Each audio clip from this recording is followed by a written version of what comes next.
Hola, muy buenas tardes. A nombre del Instituto Veracruzano de la Cultura y de la Fototeca de Veracruz, les doy la más cordial bienvenida al video número 11 de la serie Procesos Fotográficos. En esta ocasión veremos el progreso de la electrónica aplicado a la fotografía. ¿Sí? Les narraré en una línea de tiempo cómo fue el avance o cómo se incluyó la electrónica en los equipos y debido a la miniaturización de los componentes se pudieron integrar cámaras que no pesaban 7,5 kilos. Como les comento, la inclusión de la electrónica en la fotografía fue gradual y esto debido a que los componentes en un inicio eran muy grandes. Recuérdense que había bulbos y después empezaron los transistores, después vinieron los componentes más reducidos. Una de las primeras apariciones o adaptaciones que hubo a la fotografía, al progreso de la fotografía, fue el exposímetro. El exposímetro constaba de una pequeña celda, fotoeléctrica obviamente, que incidía la luz por este espacio y la celda fotoeléctrica activaba un circuito en el cual, a través de un galvanómetro, que es un aparato de medición, te decía a través del lente si estaba sobreexpuesto o subexpuesto. Generalmente empezaron con el galvanómetro a medir la luz. Dentro del visor había una pantalla abajo donde había las velocidades y los diafragmas, o en caso dado abajo, dependiendo del fabricante, abajo eran las velocidades y a un costado eran los diafragmas, y junto a los diafragmas había una pequeña aguja que marcaba más o menos o cero. Cuando estaba en cero, quería decir que de acuerdo al ISO que tenías tú programado en tu máquina, correspondía la luz que entraba por el lente, correspondía con la exposición correcta, y eso te daba seguridad. En cuanto a la exposición, antes de la inclusión de la celda fotoeléctrica, existía la famosa tablita. La tablita decía que si tú tenías un ISO 100 de película y había un sol radiante fuera, tenías que usar F16, y de ahí venías aprendiéndotela. Si había un cielo nublado era 8, si estabas del lado en el exterior pero en sombra era 5.6, si estabas por ejemplo bajo de una sombra de un portal o de alguna casa era 4 o 5.6, si estabas ya en el interior de una casa podías bajar hasta 2.8 con velocidad de 100, o podías bajar la velocidad y poder subir el diafragma, que eran las equivalencias, ¿no? En estas cámaras todavía el control de la velocidad del diafragma se realizaba a través del lente. Aquí tenemos las velocidades, los diafragmas acá, y también el enfoque. Todo era a través del lente, no estaban incluidos dentro de la máquina. Y a través de una palanca se disparaba, ¿no? Tomaban. Vino la revolución y entonces vinieron este tipo de cámaras que ya no tenían la celda por fuera, sino que tomaban la medición a través del lente. El lente, el espejo, el espejito que mostraba, este pequeño espejo mostraba, o más bien mostraba al sensor la cantidad de luz que incidía o entraba por el lente, y era más preciso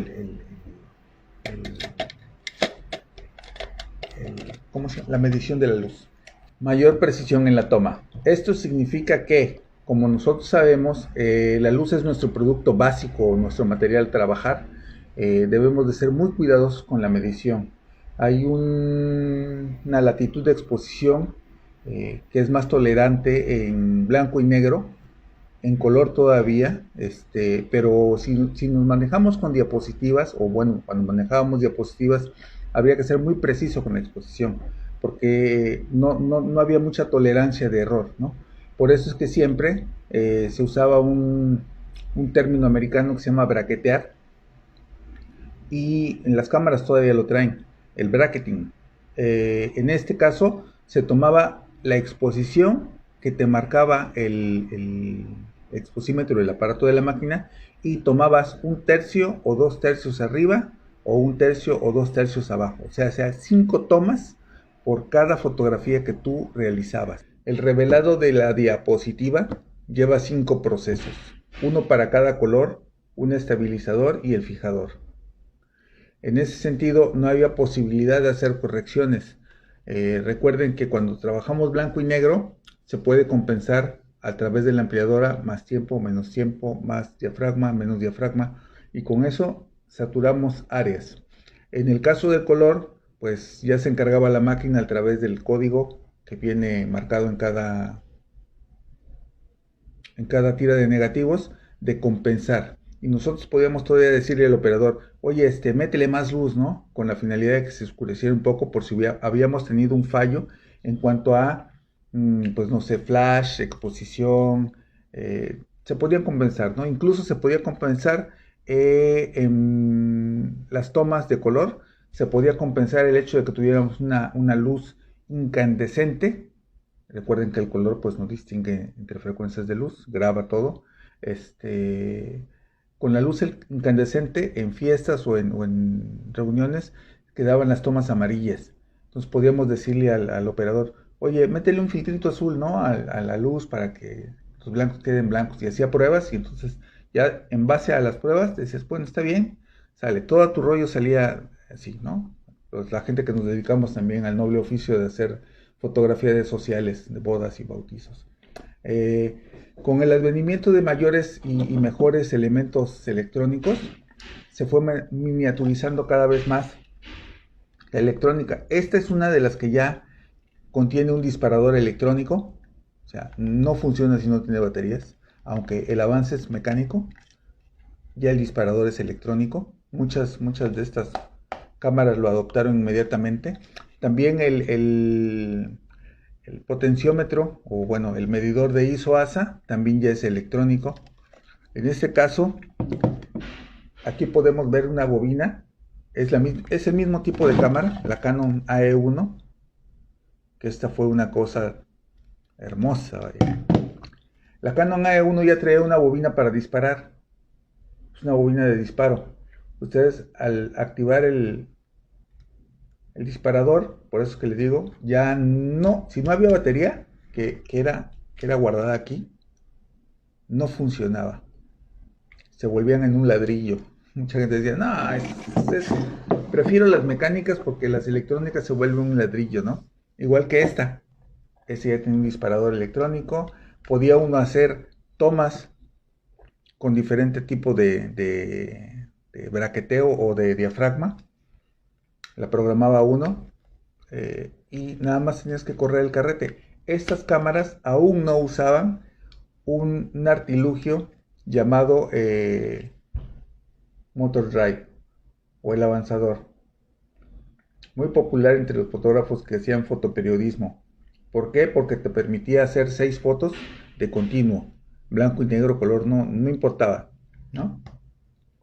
Este tipo de potenciómetro, digo, de motores fue muy popular y fue muy popular en cámaras de formato, digamos, profesional, que para mí es una palabra un poco abusada, ¿no? Gente que se dedicaba de línea a hacer fotoreportajes, reporteros de diarismo, reporteros de deportes o política, adoptaron inmediatamente los motores, los motor drive. ¿Por qué? Porque te olvidabas de cierto modo de estar avanzando la película y tenías puesto el ojo sobre el objetivo. No me dejarán mentir, en la actualidad con el advenimiento de los digitales y la pantallita esa famosa que tenemos por la parte de atrás, todo el mundo toma una foto e inmediatamente la revisa, ¿no? Toma una foto e inmediatamente la revisa. Y eso pierdes tiempo, pierdes el instante decisivo, dijera Cartier-Bresson, de lo que está sucediendo frente a ti y lo que debes registrar como testigo de esa actividad, ¿no? Después de todo este tipo de cosas y de los motor drive que ya veremos, muy populares entre las cámaras Nikon, Canon, Olympus, todo lo que tenía que ver con el formato profesional de aquella época, adaptaron los motor drive. Había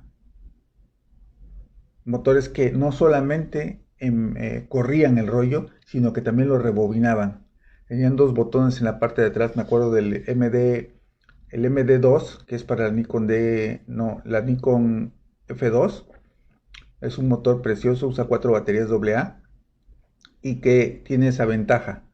Puedes avanzar inmediatamente la película en cuanto se coordina con el disparador y obturando 2 botoncitos en la parte de atrás te regresa el rollo inmediatamente. Con eso ganas tiempo tanto en avanzar como en retroceder y guardar tu película.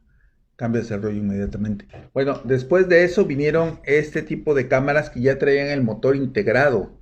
Y no solamente el motor, sino también traían un servomecanismo que te permitía hacer todas las maravillas que tenemos ahorita al alcance en las cámaras digitales.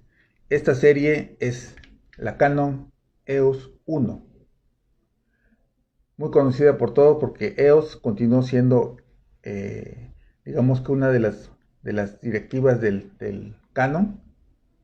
Y miren, es de rollo todavía. Como podrán ver, en el respaldo está la clásica roseta de control de diafragmas. Y aquí está el control de velocidades, como en las digitales. El disparador. No ha variado mucho el modelo, pero ese ya era totalmente electrónico. Contador de rollos, tipo de exposición. Podías consultar aquí en esta pantalla el ISO ASA. Te decía cuántas fotografías te quedaban todavía, cuántos fotogramas, no fotografías, ¿sí? Y usaba una tremenda batería insertada aquí en la parte de abajo. Por eso el mango. ¿No? Son cómodas al tacto, con muy buen peso. Una serie hecha para durar. Y otra de las ventajas que había es que si bien este tipo de cámaras todavía usaban el metal como base de resistencia o como pues durabilidad, estas ya empezaron a incluir polímeros plásticos. En este caso, el policarbonato. Policarbonato es un material que es increíblemente fuerte y resistente. Golpes, caídas, agua, no le afecta casi nada. Por eso es que las carcasas eran de policarbonato y en algunos modelos la estructura era de magnesio, no de aluminio. Dura más tiempo. Pero bueno, de ahí nos saltamos a los híbridos digitales. ¿Por qué les llamo híbridos digitales? Bueno, pues verán ustedes en la imagen. Es la cámara Mavica, una de las primeras cámaras electrónicas que hubo en el mercado y tiene un aspecto muy raro. ¿Por qué? Porque parece entre una cámara reflex normal de aquella época, pero también tiene un respaldo que ya es digital. O sea, primero apostaron por crear una cámara muy similar al formato reflex que teníamos, pero con respaldo digital. Y lo que ustedes ven arriba de esta cámara Mavica es nada más y nada menos que el sensor de proximidad, que es una especie de enfocador para que el CCD tenga a bien saber la distancia, el color, la densidad de lo que está fotografiando. Era una cosa muy rara, ¿no? Pero bueno, de ahí continuó el avance tecnológico y las cámaras empezaron a tener soportes para almacenar, que era uno de los principales problemas de la digitalización. ¿Cómo almacenamos? Iniciaron almacenando en floppy disk, en discos de 3 1/4 le llamaban, como este, y continuaron grabando en pequeños discos compactos. Todavía no había DVDs, eran discos CD. Y entonces revolucionaron el mercado con una serie de cámaras que eran muy raras, muy futuristas, porque tenían la forma de un pequeño disco, pero al frente tenían lente y tenían un visor y los controles de una cámara normal, ¿no? Sony hizo muchos productos de este tipo, ¿no? Así. Y después vino la digitalización propiamente dicha. Ya con esto pasamos de ser como una especie de cámara reflex con CCD a un nuevo formato. Y ese brinco se dio en el 97, en 1997, con la aparición de la Mavica. La Mavic era una cámara cuadrada que aún grababa todavía o almacenaba la información en discos de 3 1/4. Le cabían 4 imágenes, nada más. Pero este disco de 3 1/4, por eso traía uno muchos en la bolsa, en los chalecos. Entonces quitabas uno y sacabas otro. Metías uno y sacabas otro, ¿no? Cada cuatro fotografías, no le cabía más. Eh, ya parecía más una cámara, era una caja cuadrada con un lente en un lado y el visor, ¿no? Ya podías hacer fotografías, aunque no tenía ni zoom de largo alcance, era un poco lenta todavía entre el tiempo que oprimías el obturador y grababa la imagen. Me acuerdo que salió un letrero que decía Busy, ocupado, ocupado, ocupado. Hasta que terminaba de grabar, ya podías, entonces se te podía ir el instante decisivo, ¿no?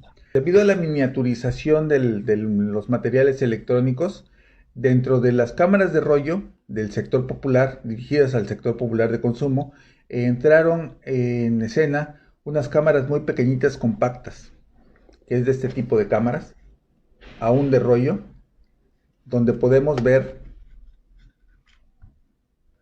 la electrónica aplicada a la fotografía. ¿Por qué? Porque ya tenían un sensor de proximidad. ¿Esto qué quiere decir? Que eran autofoco. Uno al oprimir levemente el disparador, el lente que estaba aquí salía y automáticamente enfocaba. Uno se dedicaba nada más a ver a través del visor y a disparar. Y aquí en esta pequeña pantalla nos decía cuántos fotogramas llevábamos, cuántas fotos tomadas, cuántos nos quedaban, el tipo de ISO que traía la cámara, el rollo cargado, y tenía incluso un botón para rebobinar automáticamente. Usaba estas 2 baterías. Después de este tipo de cámaras que fue muy popular, todo el mundo se peleaba por el mercado, porque obviamente es un mercado con mucho movimiento de dinero. Había más sofisticadas, menos sofisticadas. Incluso no sé si puedan observar aquí adentro. Hay un lector. Son 4 o 5 barritas. Cuatro barras que hacen las veces de lector. Esto funcionaba de la siguiente manera. El rollo traía cierta como código de barras en un lado del magazine y esto servía de contacto. Si pasaba, automáticamente el lector relacionaba si era ISO 100, ISO 200, 400, 800, X o X, ¿no? Fue muy popular porque entonces también ya no necesitábamos estarle calculando qué tipo de ISO le poníamos. Automáticamente la cámara lo sabía. Eso es de los progresos electrónicos. Otro de los avances muy grandes que hubo en la electrónica fue el formato APS, que no tuvo mucha aceptación y produjo este tipo de camaritas. Canon ELP, ¿sí? Como podrán ver, ya tenía controles digitales. Estos 2 puntos negros que vemos aquí adelante son el autoenfoque. Una pequeña pantalla LCD que nos daba la información de lo que habíamos tomado. Y lo más importante de todo era que ya no usaba un rollo normal de 35, usaba un rollo de formato APS. Muy elegantes, muy compactas, fáciles de usar, fueron la delicia de mucha gente. Aquí otro modelito también, Canon Help o ELF. Después de todo este tipo de avances electrónicos, como les comentaba, viene la inclusión de la fotografía digital, pero en el sector popular o en el sector comercial, en el sector de consumo. ¿Por qué? Porque es el que más consume fotografías, más consume artículos, más consume aparatos, baterías ni se diga. Y entonces empiezan a aparecer estas pequeñas cámaras digitales. Estas ya guardaban en una pequeña tarjeta que no venía incluida con la cámara. Podía uno ver a través del visor. Traía un selector de modo donde podía uno poner predeterminados, por ejemplo, modo nocturno, modo automático, deportes, incluso secuencias de fotografías. Y ya viene el clásico navegador, arriba abajo, enter, se oprime un lado u otro, ¿no? Que ya también es herencia de las cámaras electrónicas de rollo. Por ejemplo, la Nikon ya la traía. Este tipo de cosas, aquí se insertaba la tarjetita para memoria. Fueron la delicia de mucha gente y créame que fue un gran brinco. Creo que este tipo de cámaras financió los avances en las cámaras digitales profesionales, que ya veremos más adelante. Les agradezco su atención a nombre del Instituto Veracruzano de la Cultura y de la Fototeca de Veracruz. Espero verlos el próximo viernes a la misma hora. Muchas gracias.